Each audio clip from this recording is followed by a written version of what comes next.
राम राम राम राम राम राम राम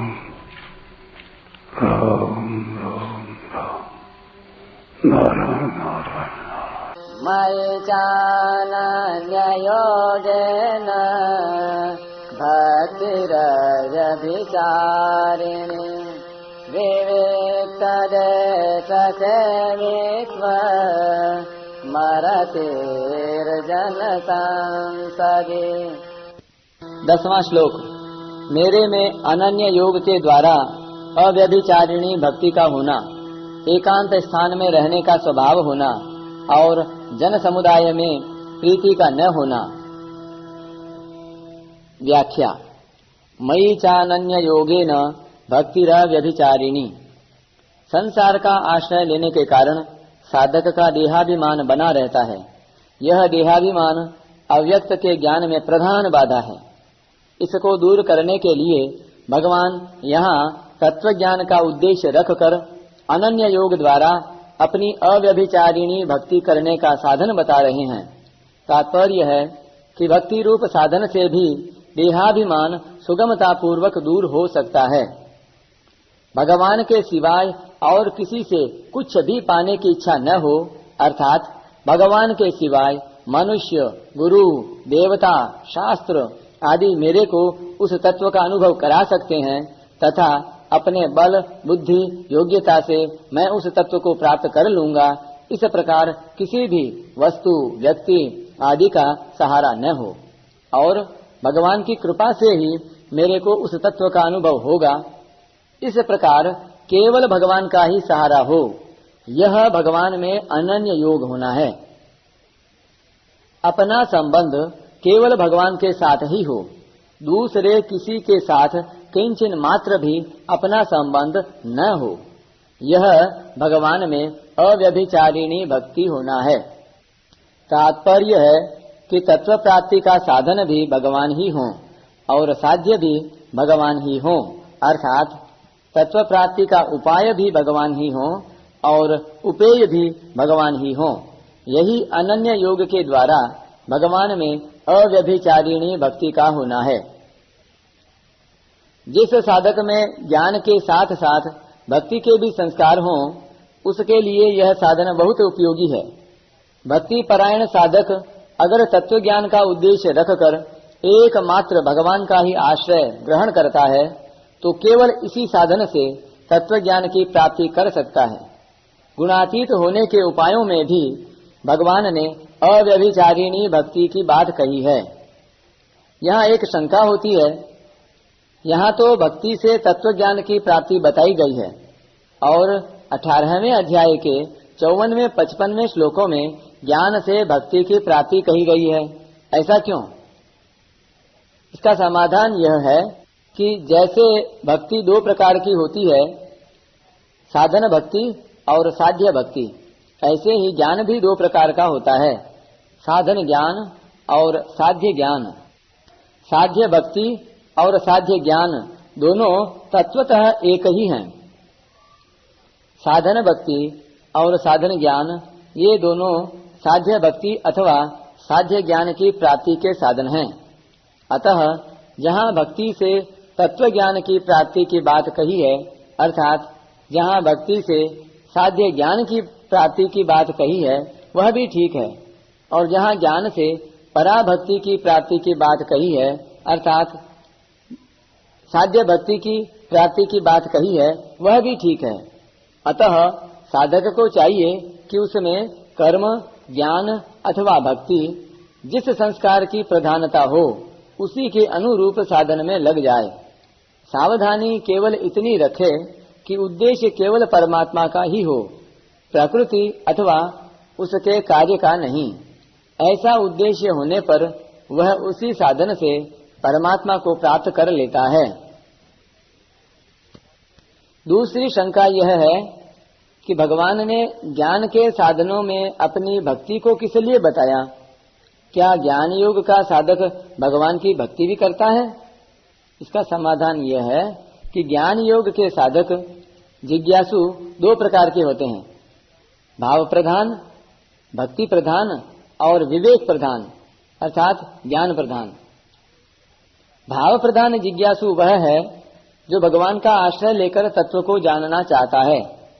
इसी अध्याय के दूसरे श्लोक में माम, मम, तीसरे श्लोक में मे, इस 10वें श्लोक में मयि और 18वें श्लोक में मद भक्तः तथा मद भावाय पदों के आने से सिद्ध होता है कि 18वें श्लोक तक भाव प्रधान जिज्ञासु का प्रकरण है, परंतु 19वें से 34वें श्लोक तक एक बार भी अस्मद यानी मैं वाचक पद का प्रयोग नहीं हुआ है, इसलिए वहाँ विवेक प्रधान जिज्ञासु का प्रकरण है।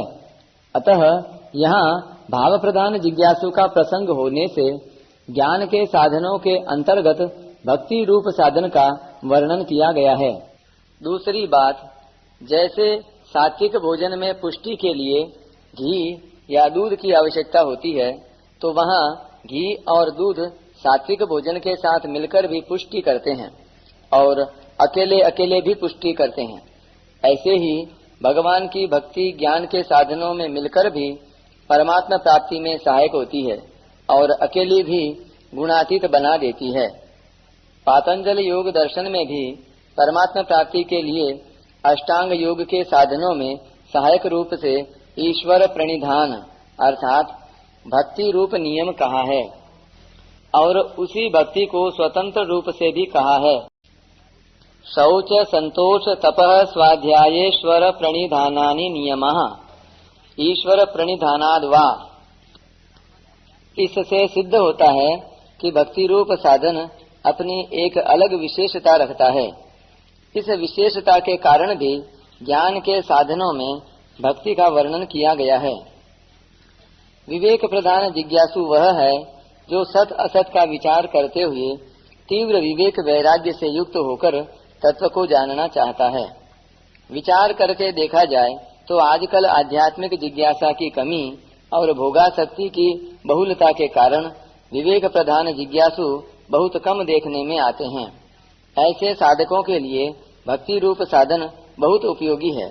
अतः यहाँ भक्ति का वर्णन करना युक्ति संगत प्रतीत होता है। भक्ति का सुगम उपाय केवल भगवान को ही अपना मानना और भगवान का ही आश्रय लेकर श्रद्धा विश्वास पूर्वक भगवान नाम का जप, कीर्तन, चिंतन, स्मरण आदि करना ही भक्ति का सुगम उपाय है। विविक्त देश सेवित्वम, मैं एकांत में रहकर परमात्म तत्व का चिंतन करूं, भजन स्मरण करूं, सत शास्त्रों का स्वाध्याय करूं, उस तत्व को गहरा उतर कर समझूं, मेरी वृत्तियों में और मेरे साधन में कोई भी विघ्न बाधा न पड़े, मेरे साथ कोई न रहे और मैं किसी के साथ न रहूं। साधक की ऐसी स्वाभाविक अभिलाषा का नाम विविक्त देश सेवित्व है। तात्पर्य यह हुआ कि साधक की रुचि तो एकांत में रहने की ही होनी चाहिए, पर ऐसा एकांत न मिले तो मन में किंचन मात्र भी विकार नहीं होना चाहिए। उसके मन में यही विचार होना चाहिए कि संसार के संग का, संयोग का तो स्वतः ही वियोग हो रहा है और स्वरूप में असंगता स्वतः सिद्ध है। इस स्वतः सिद्ध असंगता में संसार का संग, संयोग, संबंध कभी हो ही नहीं सकता। अतः संसार का संग कभी बाधक हो ही नहीं सकता। केवल निर्जन वन आदि में जाकर और अकेले पड़े रहकर यह मान लेना कि मैं एकांत स्थान में हूँ, वास्तव में भूल ही है, क्योंकि संपूर्ण संसार का बीज यह शरीर तो साथ में है ही। जब तक इस शरीर के साथ संबंध है तब तक संपूर्ण संसार के साथ संबंध बना ही हुआ है। अतः एकांत स्थान में जाने का लाभ तभी है जब देहाभिमान के नाश का उद्देश्य मुख्य हो। वास्तविक एकांत वह है जिसमें एक तत्व के सिवाय दूसरी कोई चीज न उत्पन्न हुई, न है और न होगी, जिसमें न इंद्रियां हैं, न प्राण हैं, न मन है और न अंतःकरण है, जिसमें न स्थूल शरीर है, न सूक्ष्म शरीर है और न कारण शरीर है, जिसमें न व्यष्टि शरीर है और न समष्टि संसार है, जिसमें केवल एक तत्व ही तत्व है, अर्थात एक तत्व के सिवाय और कुछ है ही नहीं, कारण कि एक परमात्म तत्व के सिवाय पहले भी कुछ नहीं था और अंत में भी कुछ नहीं रहेगा। बीच में जो कुछ प्रतीत हो रहा है वह भी प्रतीति के द्वारा ही प्रतीत हो रहा है, अर्थात जिनसे संसार प्रतीत हो रहा है वे इंद्रियां, अंतःकरण आदि भी स्वयं प्रतीति ही हैं। अतः प्रतीति के द्वारा ही प्रतीति हो रही है। हमारा स्वरूप का संबंध शरीर और अंतःकरण के साथ कभी हुआ ही नहीं, क्योंकि शरीर और अंतःकरण प्रकृति का कार्य है और स्वरूप सदा ही प्रकृति से अतीत है। इस प्रकार अनुभव करना ही वास्तव में विविक्त देश सेवित्व है। अरतिर जन संसदी, साधारण मनुष्य समुदाय में प्रीति रुचि न हो, अर्थात कहाँ क्या हो रहा है, कब क्या होगा, कैसे होगा आदि आदि सांसारिक बातों को सुनने की कोई भी इच्छा न हो, तथा समाचार सुनाने वाले लोगों से मिलें, कुछ समाचार प्राप्त करें, ऐसी किंचन मात्र भी इच्छा प्रीति न हो। परंतु हमारे से कोई तत्व की बात पूछना चाहता है, साधन के विषय में चर्चा करना चाहता है, उससे मिलने के लिए मन में जो इच्छा होती है वह अरतिर जन संसदी नहीं है। ऐसे ही जहाँ तत्व की बात होती हो, आपस में तत्व का विचार होता हो, अथवा हमारी दृष्टि में कोई परमात्म तत्व को जानने वाला हो, ऐसे पुरुषों के संग की जो रुचि होती है वह जन समुदाय में रुचि नहीं कहलाती, प्रत्युत वह तो आवश्यक है।